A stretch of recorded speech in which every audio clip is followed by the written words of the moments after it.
काँग्रेस महासभेमध्ये महान बाळासाहेब शेळके अक्कलकोटचे भावी आमदार सिद्धारामजी मेत्रे, जत तालुका आमदार सावंत सर, सुशीलकुमार शिंदे साहेब, चेतन नरोठे, शिवसेनेचे जिल्हाप्रमुख अमर मालक, कर्नाटकचे नागठाण आमदार विठ्ठल कटकधोंड, कर्नाटकचे महानेता एम बी पाटील सगळ्यांची बालाजी सरोवरमध्ये काँग्रेसची बैठक संपन्न झाली। माझे मित्र आणि कर्नाटकाचे लोकप्रिय मंत्री श्री एम बी पाटील आज मुद्दाम या निमित्तानं इथं आलेले विठ्ठलसिंग कदमजी, कटकधोंडजी दोघी आमदार आहेत आणि व्यासपीठावर असलेले सर्व प्रमुख नेते सगळ्यांची नावं घेत नाही, कारण मलाही जायचं आहे आणि आपण सगळे सहकारी मित्र। गेली 4-5 निवडणुकांमध्ये एम बी पाटील सातत्याने इथे येतात। मी नसताना देखील माझ्या परवान्यात ते इथं प्रचार करून जातात, पण आज मी इथं मिळालो आणि ते इथं आले। मी एम बी साहेब तुमचं मी मनापासून स्वागत करतो। या विचारमंचावर उपस्थित या आजच्या कार्यक्रमाचे अध्यक्ष सन्माननीय कर्नाटक राज्याचे मंत्री सन्माननीय एम बी पाटील साहेब, या देशाचे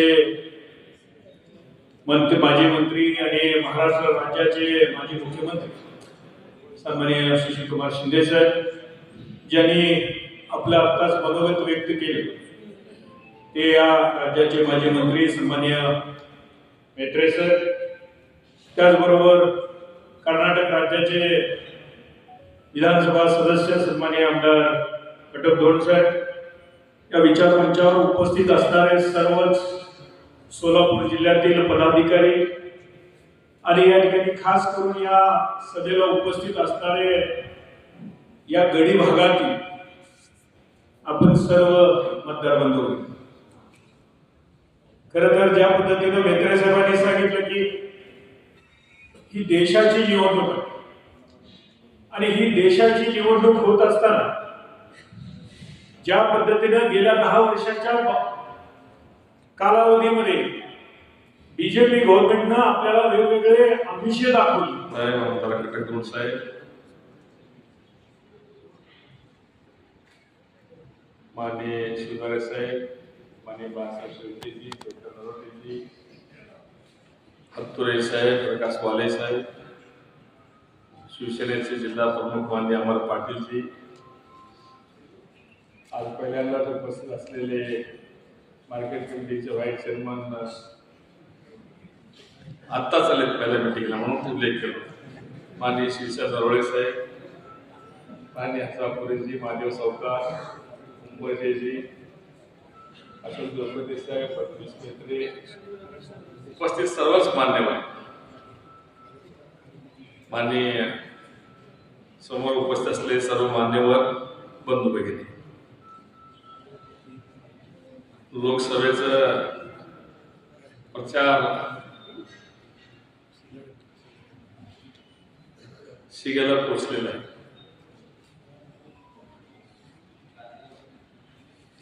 देशातली महत्वाची निवडणूक आहे। या देशात लोकशाही पाहिजे का हुकुमशाही पाहिजे या संबंधीचा निर्णय ह्या निवडणुकीमधून होणार। जगातलं सर्वात मोठं लोकशाही राष्ट्र म्हणून आपल्या देशाची गणना होते। जवळजवळ 97 कोटी मतदार ह्या निवडणुकीमध्ये मतदान करणार आहेत। अख्खं जगाचं लक्ष राहिलेलं आहे या निवडणुकीकडे, भारतातलं सुज्ञ मतदार कुठला निर्णय घेतात,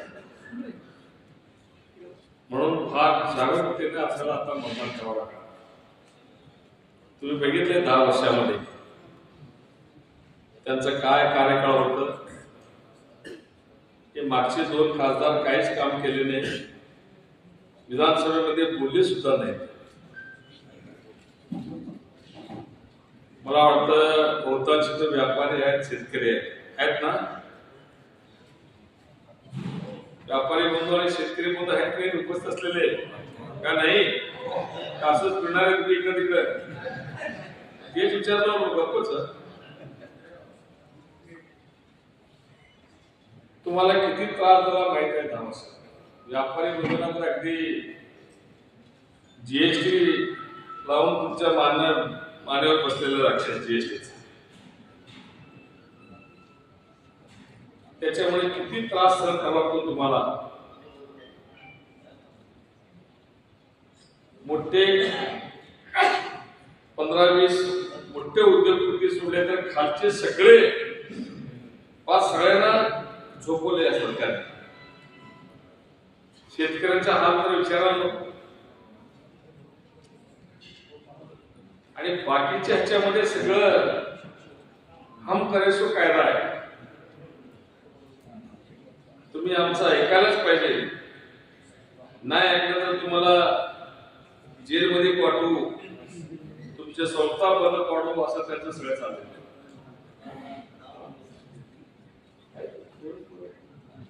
म्हणून तुम्हाला या निवडणुकीमध्ये